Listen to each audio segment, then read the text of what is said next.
am Chris Kaler. And I'm Ember Foster Jean Cosplay, and tonight we're back at you guys with Steins Gate 0, episode 8.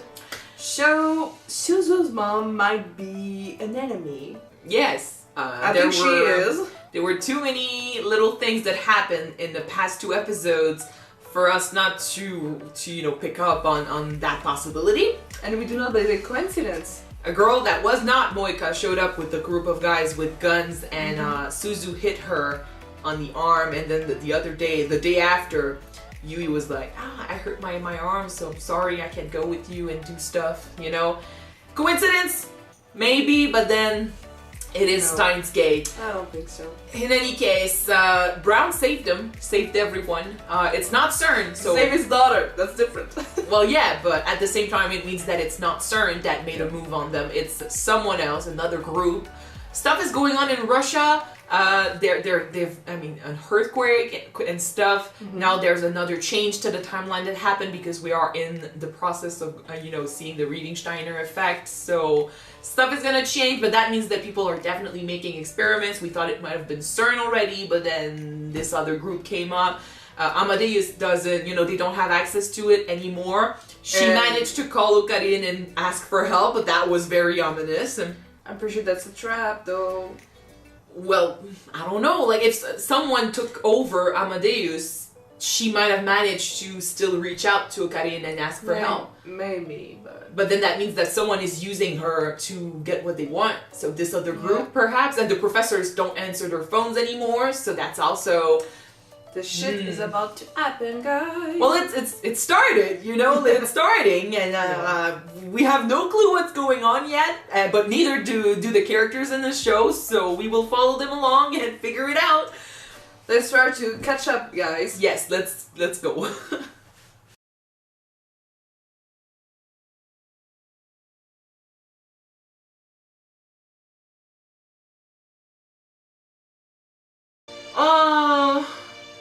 Fucking show, guys! I love when everything connects together, guys. The minds behind this anime, I swear to God. Okay. Makes a lot of sense. It kind of ties in this loop. It's not easy for Okarin. It's never been easy. No. But he's been suffering a lot in the other timeline where Makise is dead, living with the guilt and shit.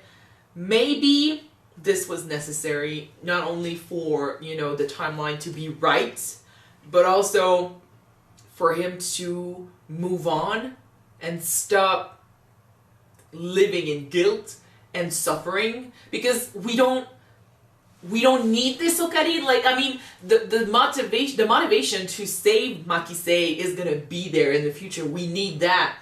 But the guilt and the grief and the trauma, he's been starting slowly to separate, Makise from Amadeus and Kagari. He's been, starting very slowly to move on, but it's still not enough. So having, her be there and tell him everything that she wants to tell him, understanding, giving him that piece of advice and the support, because even though people in the other timeline know about some of what's been going on, they don't know what's been going on, the choices he had to make and what he had to go through. And she does, so maybe having her be there for him and support him and just kiss him one last time and make him realize that he did the right thing and that she wanted him to do this.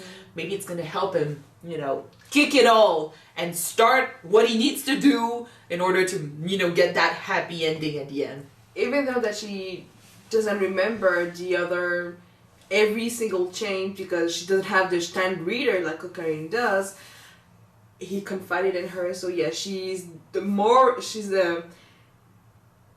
better place to just be there and just say him to get his shit together. Last episode we were saying that was a bad thing, Mayuri not knowing anything, but that's the thing. She doesn't know anything because he doesn't tell her, so she can't be there in the way that Makise was there for him. And in this new timeline that he's found himself in this season, he had no one to understand and really support him. You've got Suzu who's like, you gotta push through the pain, like, fuck off, we need to change everything. And she wants to give him space, but at the same time she's on a time limit too. You know, she has to do things fast. She's on a time limit. She does not come from the same world as he does. So she's coming from a world where sacrifices are a war, basically. So yeah, she's not thinking the same. She's not thinking the same as he does right now. Yeah, and Daru hasn't been through the same shit, so he can't understand, and Mayuri doesn't know, so she can't be there in the way that he needs her. And we know that he's been talking to Amadeus, and it made him feel, you know, more happy, but Amadeus also hurt him because that reminded him that Makise was gone, so having her be there this episode, I think, helped, and maybe it's gonna give him the strength to do what he needs to do back in his timeline. It's interesting to see how the other Okarin reacted to Mayuri's final death. Technically, from what we saw, it's slightly similar but still different from the one he felt for Makise. It's a bit... I think the huge difference is that Mayuri was a complete innocent compared to Makise, who did the machine with him, and, you know, she was aware of what was going on. And even when he chose Mayuri, she also, you know, told him that she wanted to go. You know, she told that they had their farewell, and she decided, like, she knew she was gonna die if he did this, but she's the one who pushed him the first time too. Whereas Mayuri never knew what was gonna happen, what was gonna, you know, what was going on in Okarin's head, and the choice he had to make. Like, she wasn't really aware, so she never had a choice. So she was a complete innocent compared to Makise, who knew, you know, had something to do with this, and, you know, she told him to make that decision, you know, and choose Mayuri. So I think maybe the guilt is bigger with Mayuri. Because by choosing to stay, he was the one who decided that Mayuri's gonna die in the future in this timeline, no matter what we try. And it also, you know, the fact is, the original timeline is technically the one in which Makise dies, not Mayuri. So making that change, the one he did, was the one that led to Makise, Mayuri's death. So he triggered that. So it was his fault. So he felt like he had to change that. But Makise was technically supposed to die from the beginning, because he saw her on the first day. So maybe the guilt was less intense. Not that he's okay in this other timeline. I guess it's not less intense because he's simply the one who killed her. He stabbed her. No, for sure. But, you know, I don't know how much time had passed, you know, between Mayuri or Makise's death. Like, we know a few months have gone by with Makise's death. So he's barely starting to feel okay again. You know, he went back to the lab, he talked to Amadeus, and he made friends, and he's making connections. Whereas in this other timeline where Mayuri died, I don't know if the time lapse was shorter, but he had not gone back to the lab. He was more depressed, maybe. So maybe it has to do with how Mayuri and Makise handle grief. You know, maybe he could not let Makise get close to him in this timeline because she's the one that was the reason for his choice, and I don't know, maybe he did not allow her to get there. Maybe she's not as good as Mayuri is to comfort him and, you know, make him feel okay, whereas she's there to support him. She's just a nice present. So I don't know, but it felt like in this timeline he took it harder. And I think this is because Mayuri was complete innocent. She's the picture of innocence. She's a sweet Cinnabon, so yes.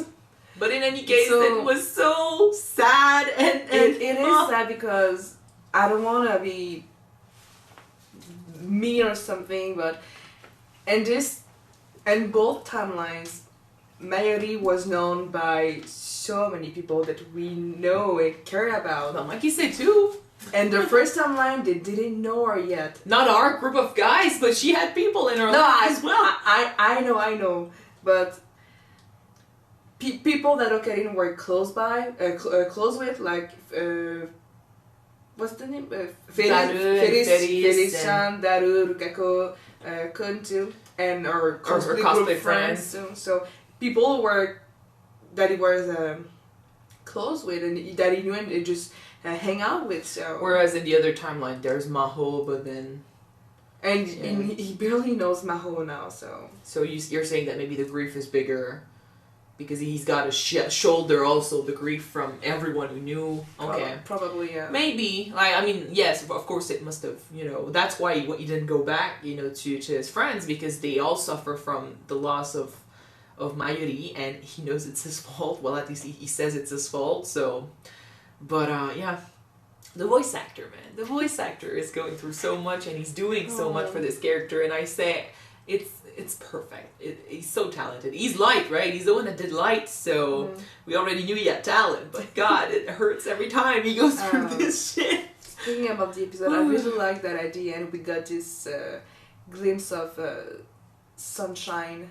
That Mayuri was technically there, and she said, "It's okay, you can go back."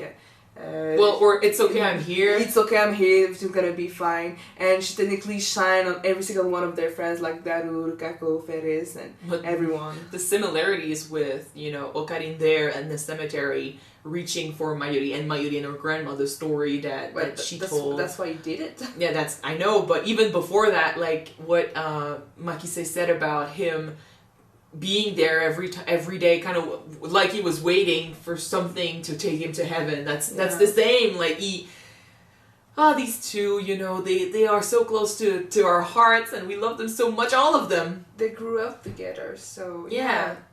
But yeah, no, I mean it's never good to see him go through so much trauma, to see him cry, and to see him lose it. But I think it was necessary. So hopefully next episode he's got the strength needed to make that change, because I mean other people are messing with the timeline, so there's a machine out there. He needs to figure it out. Figure out who's responsible for it, because if he doesn't, timeline are gonna change again. And if they don't have a reading Steiner, like they will change the timeline and then nothing will happen because they won't remember the change, or if they have a reading Steiner ability somewhere in their group, they will notice that nothing changed, so they will know that someone is also messing with a timeline somewhere else. So it's going to put him on the line, it's going to put him in danger, he's going to have to be careful. So I mean, his struggle is not over, which is why I'm like, hopefully of course not over. He got the strength from Makise. Not even half through the season, so yeah, no. I know, but yeah, hopefully she gave him the strength that he needed to do what's right, starting from this episode. With a kiss? What? With a kiss? With a kiss? Yeah. Yes. Okay, we'll move on. Thank you guys so much. I mean, this was such a great episode, so I hope you enjoyed our reaction. This was sweet, this was sad, this yes. was... Yeah. Alright. If you want to watch the next one right away, it is on Patreon already. You can check it out right now. The link is in the description. And if you don't, you're going for the next one to change timeline and be next week on YouTube, guys. So we're gonna see you next week. Bye!